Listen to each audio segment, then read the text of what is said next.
Welcome back to American Nostalgia Garage.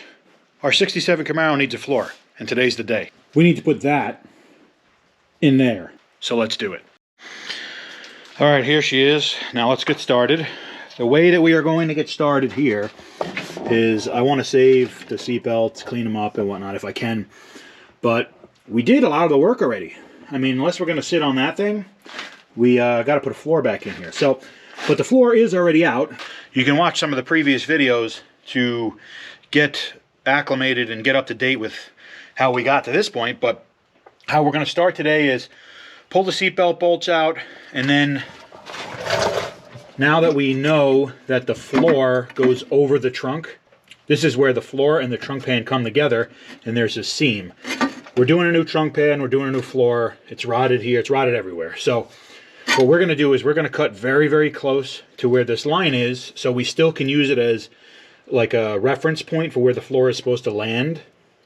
Essentially though, when we start laying the floor in, the three sides that we have, which is this side, the other rocker, and then the front where the firewall toe boards come and kick down onto the floor, those are all going to kind of decide where our floor is going to go. All three of those points are going to decide where our floor goes. So essentially the rear section of the floor where it meets the trunk is going to be more of a dependent value if you're talking graphing in high school terms, you know? So what we're going to do is get our seatbelts out, and we're going to get our rear end out of the car, and I don't physically mean me, and then we are going to start cutting the remainder of the floor out and give ourselves that reference point that I talked about so we know where the floor goes back to. And then we're going to slide the floor under and see if we can stitch it in. Do you have eyeglasses anywhere? Do you want them? I don't think I need it right now. I probably should, but I'm not going to. Okay. Alright, so I've got my universal knife, and I'm going to get the fuel tank out. So I'm going to cut the bolts that are up here, and then we're just going to probably just cut the shackles also. So going to make some room.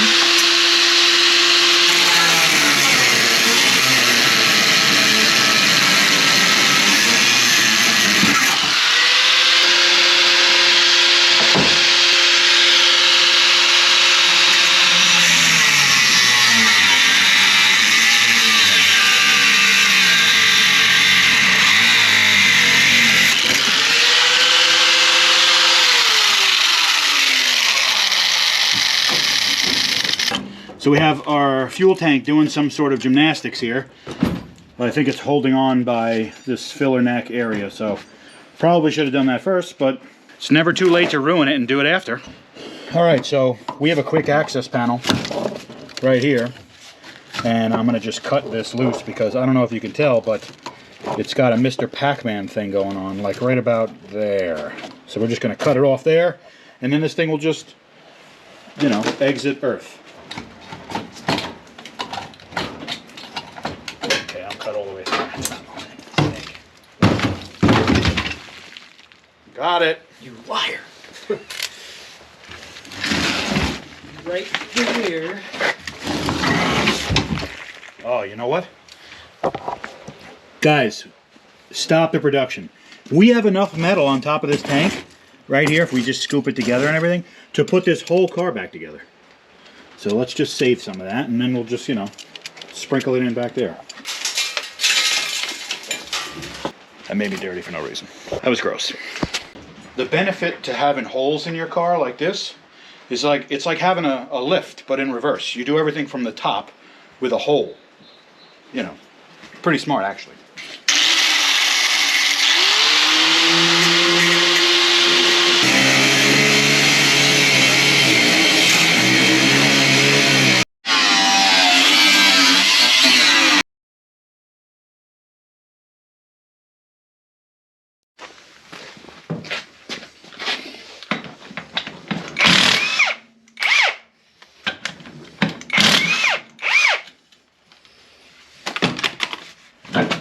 Alright, as you can see, we got the rear end dragged back, so it's not where it's supposed to be, so it's out of the way. This was the nightmare on Oak Street. or some tree related road. Anyway, it's out of the way. We cut boxes out. Now what we're going to do is cut around the border of where the floor, old floor is. Basically all the bordering panels are going to get cut out just on the side of the bordering panel, so that we have it as a reference point to where the floor should mount up to, but it won't be in the way.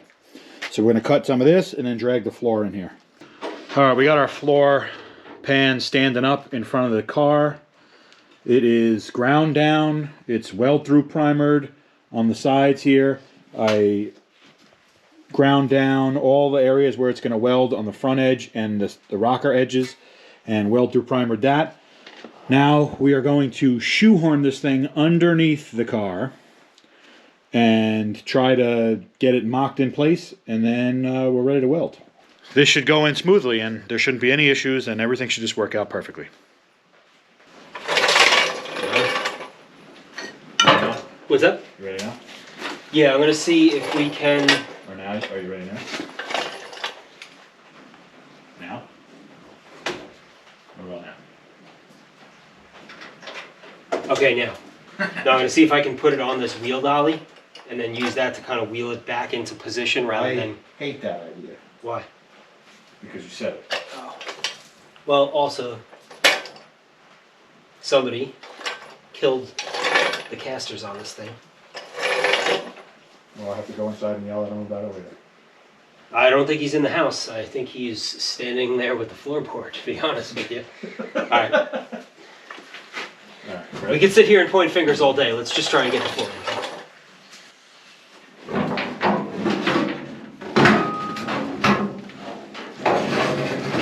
Hey,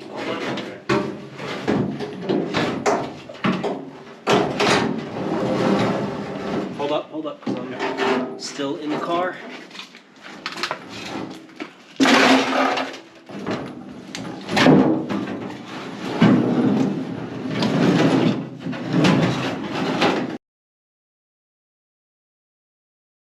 Alright, we got the floor mocked in.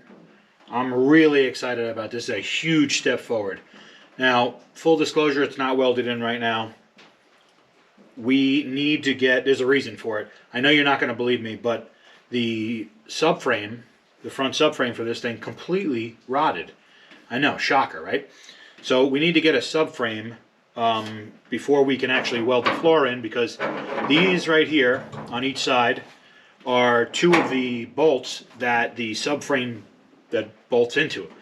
And if the floor is shifted even so much as a ½ inch or less in the wrong direction fore and aft, we don't have that much wiggle room in these bolts. There's a little bit, but not a lot.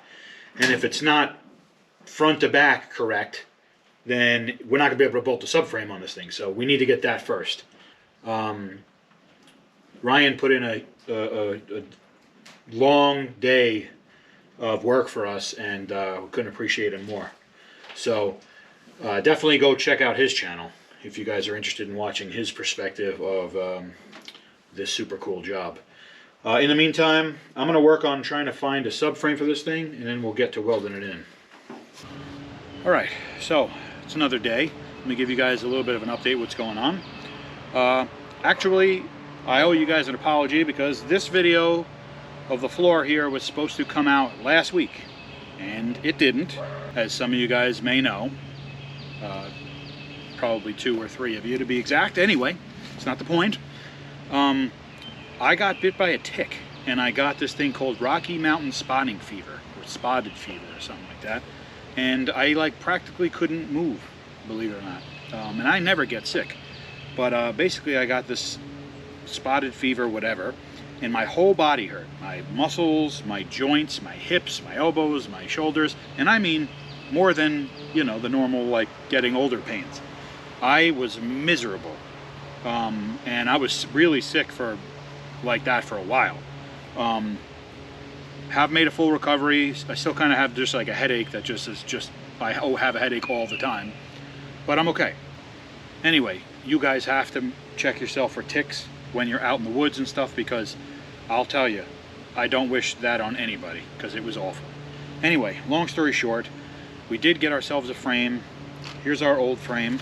This is why we're replacing it. Got areas like that. Every one of the mounting bolt holes is rotten. This thing's just a mess. So that's going away, and let me show you what we're putting in. All right, so this is the new frame. It's in much better shape. It's straight, there's no holes, everything is in order. I bought new body mounting bushings and bolts to go in there in our new firewall. So literally everything up here is going to be new in a minute. As you can see, you guys didn't get to see me sort of do this, which is fine because all you would have heard is 10 minutes of constant obscenities. So that's fine. It's in. I have it loosely bolted. I'm actually probably going to loosen the bolts back up. I got this guy over here. You don't have to leave. He's not going anywhere. He's here for the long haul. He is going to help me get the frame mounted in here properly so we can place the floor. So anyway, as if we would do a project without Ryan anyway, I did try to actually get the floor mounted in here myself, except every single time I tried to move something, it just fell. And so basically where we're at is Ryan is here to help us finish up basically the floor. What we're going to finish here is get it placed and get it welded, and we have an extra set of hands to do that now. So, all right, so we basically got the floor where we want it to be. What I'll say is the floor itself is actually a little bit narrow for matching up against where the outer rockers are, or I should say the inner rockers, but the outer section of the floor. So basically, the floor pan has a tunnel in it that's like this, but let's just say it's too narrow, so it doesn't hit the sides like it's supposed to, like this. So we had to kind of open the floor, like the bend in the transmission tunnel a little bit, just so to make it wider. You see what I'm saying? We had to basically bend it out to make it match where the rockers are. What we did is we clamped it out to the rockers, basically to spread the floor pan out. And now basically the way we know that it's correct is that all 4 bolt holes for the subframe are in, and all 4 bolts are like neutral. They're not loaded. I can move them by hand. And we're clamped out to our rocker. We're pretty much flush on the rocker to the pinch weld, to the floor pinch weld here, and on both sides it's pretty much even. There's one spot right here where the floor pan has to go up, so we're going to mess with that off camera a little bit, and then we're almost ready to weld in. So, all right, well, I'm in my favorite seat in the house, which is right here, and I'm going to slide underneath this thing like a tape cassette, which is good because I'm not built like a tape cassette. I'm built like a Frankfurter hot dog, people. Come on. So I'm going to get underneath this thing. I'm going to do all the welds that are the pinch weld between the floor and the rocker. It's going to be very hard to film, so I don't know how much of it you're going to see. Probably try to do it on like fast motion or something, but we're going to do that, and then I'm going to actually stitch weld the top of the panels where they meet together. I'm going to just do like a little stitch there.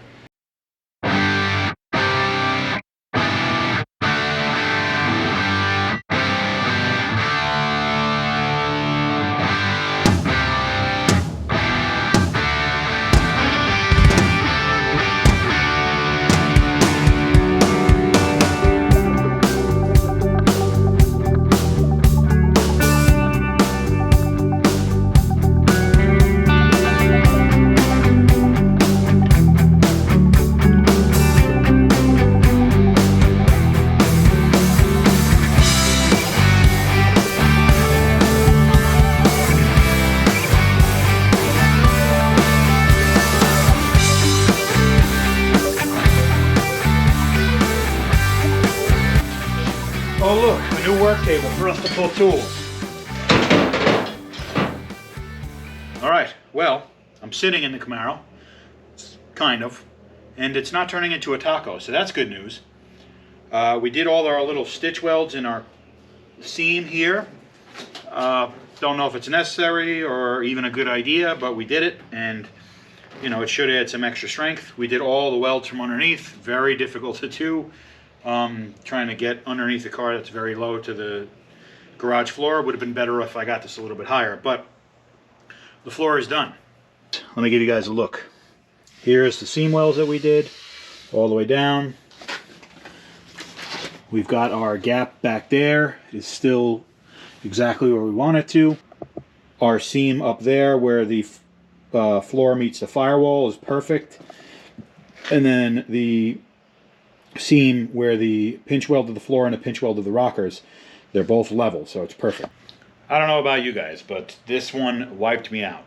It wasn't like all that much of like hard work. It was just juggling around and then laying under the car and just frustrating. And then on top of that, getting sick didn't help, you know, throwing this video together anyway. So anyway, it's in. So if you guys enjoyed the video, please consider subscribing to the channel. Hopefully I earn your subscription. It's free and it really helps me out. Leave a comment, that helps. A like, that helps. And I really appreciate you guys' viewership. We still got a lot of work to do on this Camaro, so stay tuned for that. And as always, thank you guys for watching. American Nostalgia Garage, out.